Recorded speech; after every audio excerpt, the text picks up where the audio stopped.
अगर सुन लिया तो वो क्या करेंगे? क्रंदेत, रोएंगे।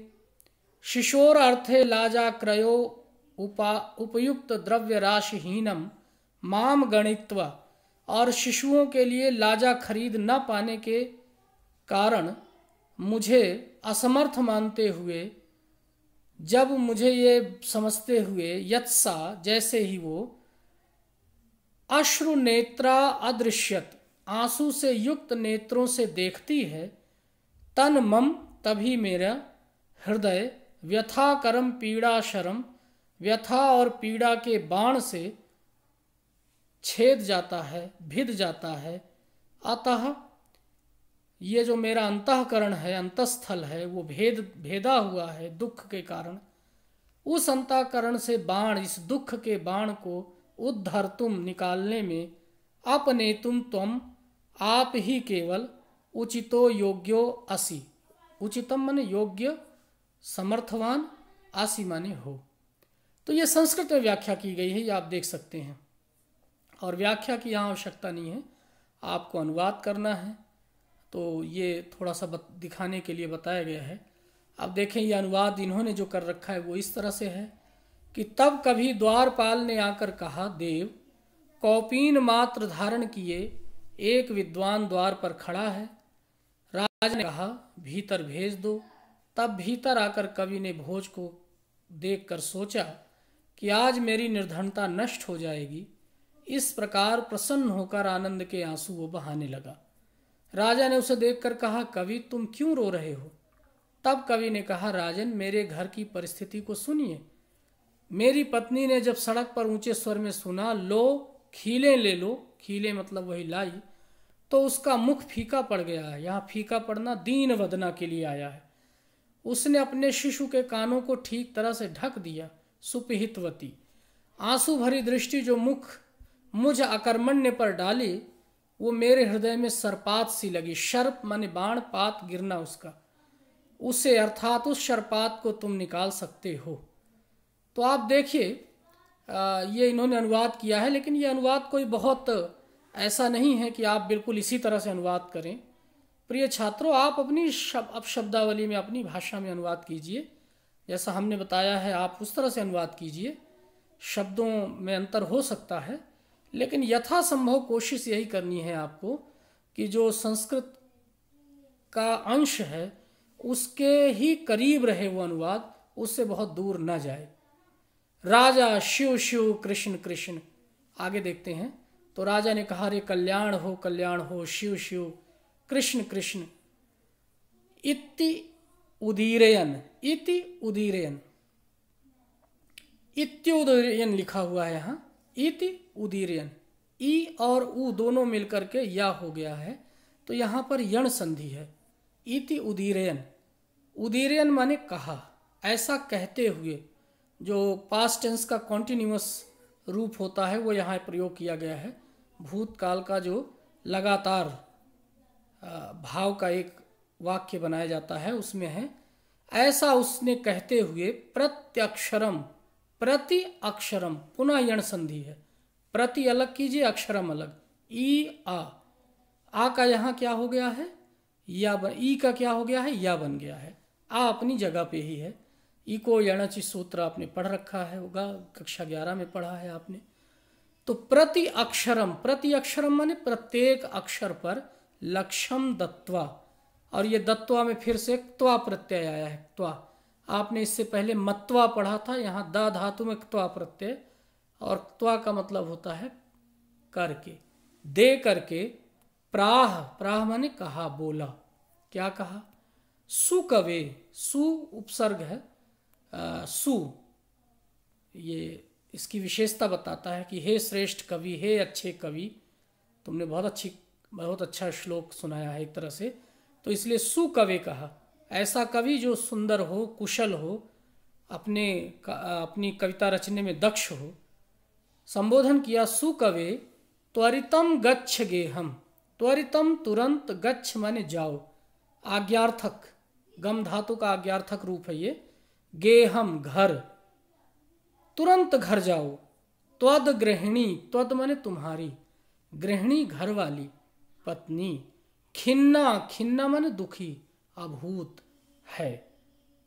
तुम्हारी जो पत्नी है वो बहुत दुखी है। आपकी पुस्तक में इसमें वर्तते शब्द भी आया हुआ है यहाँ पे, तो अर्थ वही है कि तुम्हारी गृहिणी वहाँ पर, पत्नी वहाँ पर बहुत दुखी होगी। इति, ऐसे राजा ने कहा। तो इस पहले अंश में आपने देखा कि एक द्वारपाल आता है और वो राजा को सूचना देता है कि हे महाराज, द्वार पर कोई केवल लंगोटी धारण किए हुए एक विद्वान खड़ा है। राजा ने कहा, अरे तुरंत उसको प्रवेश कराओ। राजा को देख करके वो समझता है कि आज मेरी दरिद्रता का नाश हो जाएगा, इसलिए वो खुशी के आंसू बहाने लगता है। लेकिन राजा तो ये सोचता है कि ये आंसू इसलिए बहा रहा है क्योंकि इसको बहुत भारी कष्ट है कोई। तो उसने कहा कि क्यों रो रहे हो, कारण क्या है इतने तुम्हारे आंसू बहाने का। तो वो कवि जो है एक श्लोक सुनाता है। उस श्लोक में ये कहता है कि रास्ते में जैसे ही कोई ये कहता है कि लाई ले लो, मेरी पत्नी इस बात को सुनती है तो दौड़ करके अपने बच्चों के कानों को ढक देती है और आंखों में आंसू भर करके मुझ अकर्मण्य व्यक्ति को जब देखती है, क्षीण उपाय, जो कुछ कर नहीं पा रहा है, जिसके पास कोई साधन नहीं है, धन दौलत नहीं है, कमाने का कोई जरिया नहीं है, जब उसकी ओर आंखों में आंसू भर करके देखती है तो जैसे वो आंखों में आंसू भरी हुई दृष्टि किसी बाण की तरह मेरे हृदय में लगती है और फिर उससे मैं बिल्कुल व्यथा से, पीड़ा से भर जाता हूँ। इस बाण को हे महाराज केवल आप ही निकाल सकते हैं, इस दरिद्रता को आप ही दूर कर सकते हैं। जब इस बात को राजा सुनता है तो कहता है, अरे शिव शिव, कृष्ण कृष्ण, हे प्रभु तुम्हारा कल्याण हो। और ऐसा कहते हुए उसके प्रत्येक श्लोक के प्रत्येक अक्षर पर 1-1 लाख रुपया दे करके कहता है कि हे श्रेष्ठ कवि, तुरंत घर जाओ क्योंकि घर पर तुम्हारी पत्नी बहुत दुखी होगी। आप वहाँ पहुँचो, पहुँच करके उसको ये धन दो ताकि बच्चों के लिए वो खरीद सके, ला सके और तुम्हारी दरिद्रता समाप्त हो सके। तो ये इसका भावार्थ है और मैं दोबारा इसका बड़ी तेज़ी से ही आपको अनुवाद पढ़ता चला जाता हूँ, बतलाता चला जाता हूँ, उस पर आप एक बार और ध्यान दे लें। ततः कदाचित द्वारपाल आगत्य प्राह, उसके पश्चात कभी द्वारपाल आ करके बोला, देव महाराज, कौपीनावशेष, केवल कौपीन मात्र धारण किए हुए विद्वान द्वारी वर्तते, एक विद्वान द्वार पर खड़ा है। राजा बोला प्रवेश है, उसको प्रवेश कराओ। उसके पश्चात वो प्रवेश करके कवि राजा भोज को देख करके आज मेरी दरिद्रता का नाश हो जाएगा ऐसा मानते हुए तुष्ट मन से, प्रसन्न होकर के आंखों से आंसू बहाने लगता है। राजा उसको देख करके बोलता है, कवि क्यों रो रहे हो। तब कवि कहता है, राजन हे महाराज, मेरे घर की स्थिति, मेरे घर की परिस्थिति के बारे में सुनो। रास्ते में ऊंचे स्वर में अरे लाई ले लो, इस बात को सुन करके मेरी गृहिणी फीके मुख से, दुखी मन से, निराश हो करके, कांतिहीन चेहरे के साथ शिशुओं के, अपने बच्चों के कानों को ढक देती है, बड़ी प्रयत्नपूर्वक ढक देती है और आंखों में आंसू ले करके मुझ अकर्मण्य की ओर, क्षीण उपाय व्यक्ति की ओर, साधनहीन व्यक्ति की ओर जब देखती है तो वो उसकी दृष्टि बाण के समान मेरे अंतःकरण में प्रवेश कर जाती है और उस शल्य को, उस बाण को केवल आप ही निकालने में सक्षम हैं। इसके बाद राजा बोलता है, शिव शिव, हे प्रभु, हे शंकर, हे कृष्ण, ऐसा कहते हुए प्रत्येक अक्षर पर लाख रुपया दत्वा दे करके बोले, हे श्रेष्ठ कवि, तुरंत घर जाओ क्योंकि तुम्हारी गृहिणी, घरवाली घर पर खिन्ना है, दुखी है, तुरंत जाओ। तो मुझे उम्मीद है कि ये अंश, भोजस्य औदार्यम का ये अंश आप अच्छी तरह से इसके अर्थ को, भावार्थ को और अनुवाद को भी अच्छी तरह से आपने समझ लिया होगा। अब आप अपने घर में बैठ करके और उत्तर पुस्तिका में, जो हिंदी के लिए, सामान्य हिंदी के लिए निर्धारित उत्तर पुस्तिका है, उसमें इसका अनुवाद करने का पूरा प्रयास करें।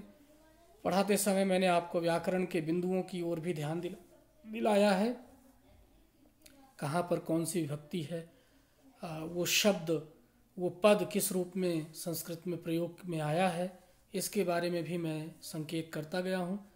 तो मुझे पूरा विश्वास है कि आप इसका अनुवाद सहजता के साथ कर सकेंगे। अगले अंश का अनुवाद हम दूसरे व्याख्यान में देखेंगे। तब तक के लिए इजाज़त दीजिए। नमस्कार।